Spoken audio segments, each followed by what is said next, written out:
number two is, when you sold out the company, what was your sales and what is the kind of market cap Fame had? 100 crore sales. We got a very good price. Actually, we got into 3 sales, but we had a lot of problems in this raw material thing, and as you say, no, India there is a natural problematic way of handling things. People don't all supply at the same time. ये आता है तो ये नहीं आता है, ये नहीं आता है तो ये नहीं आता है.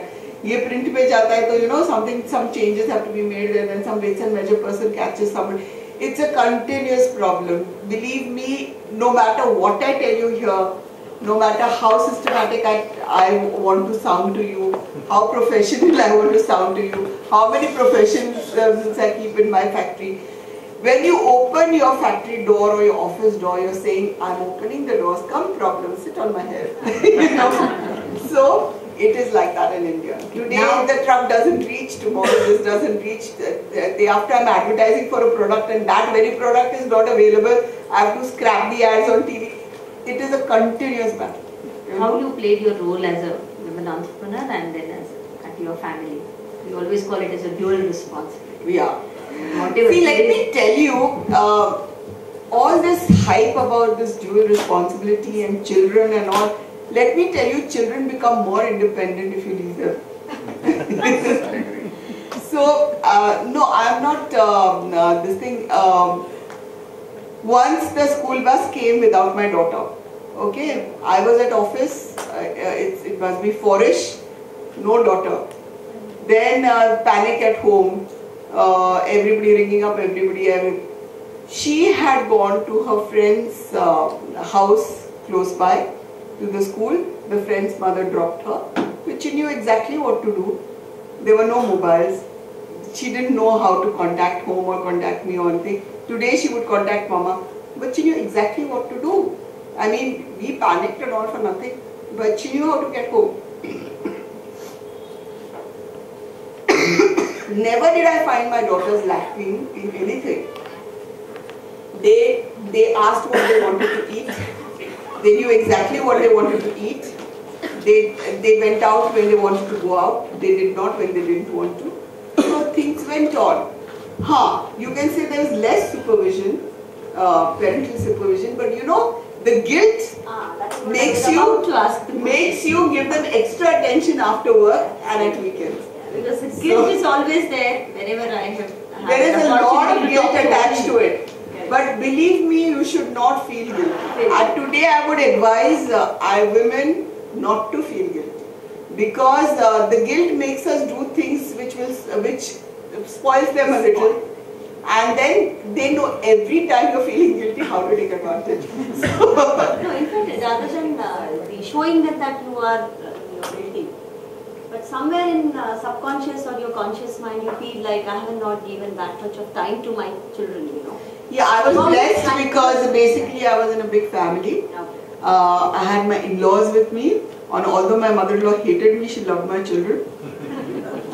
At that time there was this proverbial mother-in-law, daughter-in-law have to hate each other, but I was happy because she loved my children, and my children loved her, and I never spoiled it for them. There was an unmarried brother-in-law who would take with them for ice creams and everything. But they were a little spoiled, if you call it. I wouldn't have given them so much as they got at home, but they were well looked after, let me tell you. But at the right time now, if you have the family backing, there is nothing like this. I don't think you should sit at home and just go into every aspect of homework and this and that, It doesn't pay off, I don't know. It makes the child too dependent on you, You have 2 daughters, right? They want to go for entrepreneurship or same? Yeah, no, in fact my older one, she did her MBA. After having done physics and math in her BSc, she went on and did her MBA. But she wants to get into business. She was with the City Group for 1 or 2 years, 1 year or 2 years, I don't remember. But now she doesn't want to do that. She wants to become her own this thing. And she's doing her own project, or she's going to go into business. and completely different from mine. Okay. The other one, yeah, she studied abroad. She went abroad at the age of 18. She followed all her friends and things like that. She graduated from the London School of Economics and she's a banker and she's doing well over there. Okay. But she also now, she tells me, I want to start on my own, Mama. I want some good idea to start my own. So I feel I've done, I'll Start a bank. Start a bank. I know. So I keep telling her, you look at the American business now that you're there. So maybe that is what will happen. You became a first generation entrepreneur. So who was your role model? Oh God, there's And no have you time got to any- think of any role time? models or no time. See, I am married into a business family. My husband's family is totally into business. My father-in-law was a businessman. They owned printing presses. My husband was a businessman. So business was there in their family and I felt I went into a business family. So for my husband, he was a second generation business person. So he understood me so perfectly. Okay.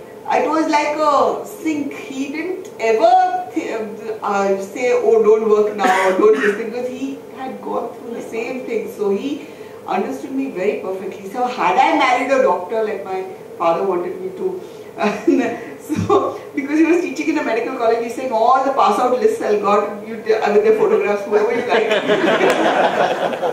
You tell me and I'll get them married to you. So, but had I married a doctor, it would have been difficult because his profession and my profession had some explaining to do. So, but maybe I wouldn't have also understood his profession that well. I would have because my father was a doctor. But I didn't like my mother's life, so I said, didn't want to marry a doctor. But my husband and me understood each other perfectly. Fantastic. Now my next question, because at the time of introduction you spoke about 4H. Right? And one of The H. I would like No, to but really this you understand. cannot do without the support of your partner. Yeah. Your spouse has to support you in business, especially if it's a woman entrepreneur, the husband has to support you. And I didn't then care for my in-laws or mother-in-law, because as long as my husband was this thing, happy, then, and that was it. You have to have the support of your husband. And if you don't, get it. You know, do whatever tactics it takes in and out of the bed, but get it. You know? Okay, what are your hobbies? Because she was talking about she has so many hobbies with you which you have developed. So what are those? And how those really contribute, or are they the stress busters? Yeah, they are just stress busters. I do meditate in the morning because otherwise, everything, you know. 2 phone calls are enough to make you agitated. You know? So you need to start off with a calm mind. I do my meditation in the morning. I do yoga 3 times a week, and I've started doing gym also. Somebody told me do weightlifting for your bones, etc. Now we are slipping into old age or whatever it is. So I've started doing a 2 days of gym also. So I think you owe it to your body. You owe it to your body to keep it fit. I feel we are like a stool with 3 legs. You do so much for your education, for your brain, or for your mental faculties. You do so much for your physical faculties, which is your body, your eating, your exercising, your routine. The third is your spiritual anchor, which also you need, and that is not spiritual in the sense, I don't mean you sit like a muni and meditate. Spiritual is in relationships, keeping up relationships, growing them, nurturing them, finding a meaning in them, and that is your third anchor. I feel without these, if any of these 3 legs of the stool is missing, the stool will collapse. Either your mental, your physical, or your relationship spiritual. All these 3 have to be balanced. Fantastic. Any question from your side? The audience, any question? How did you attend to conflict resolution? Okay. How did you attend to the conflict resolution? How you do that? Whenever the conflict is there in the organization, or maybe... Oh, all the time there were conflicts. Especially So how my do you brother deal and with me. If I would tell him to produce one fragrance, he would produce the other. Whatever was in the factory raw material would get produced.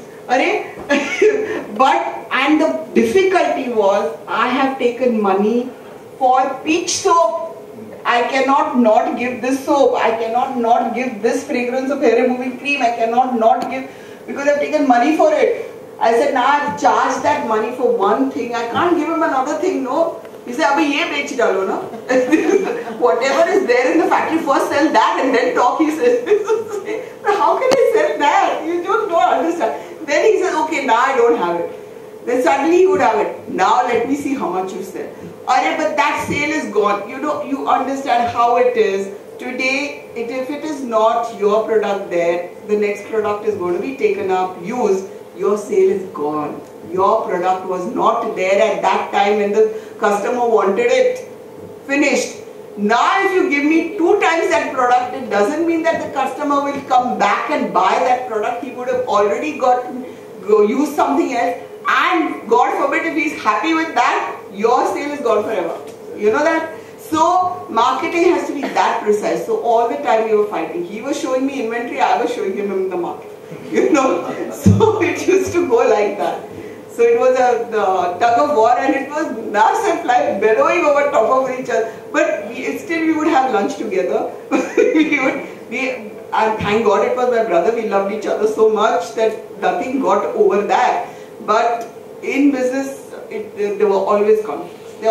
And you learn to live with them. Yeah. And the thing is that both of us want to grow. No, we want the best for the company. If there is a common interest, you know, whatever conflicts you have will get solved. If not now, later. But you have to have the basic interest in mind, which is fair, good, and for the benefit. See how we sat together and said, who is not benefiting from this sale? Everybody is benefiting. So where is the argument? Both of us had to bow down and say, okay, this is where we call it.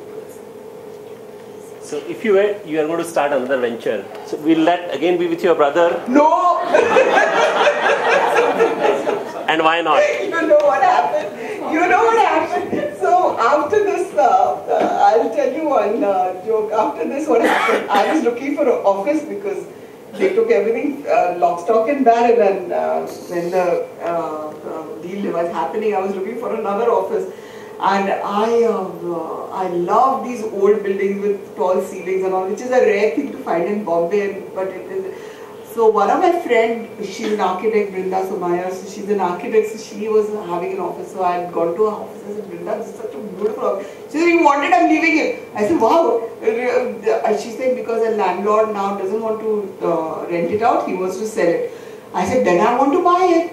But and the landlord was next to her only. I said, can he leave his office and give me the whole stretch? So we asked the landlord. The landlord said, okay, if you want to buy it, then I'll do it. I'll go on my 3rd floor office. I said, very good. This was on the 1st floor. And Brinda also said, see, Sunita, I've got 3 offices. I've got one office here, one in Ballard Estate, one in Excelsior. I want to sell all 3 and buy a big office.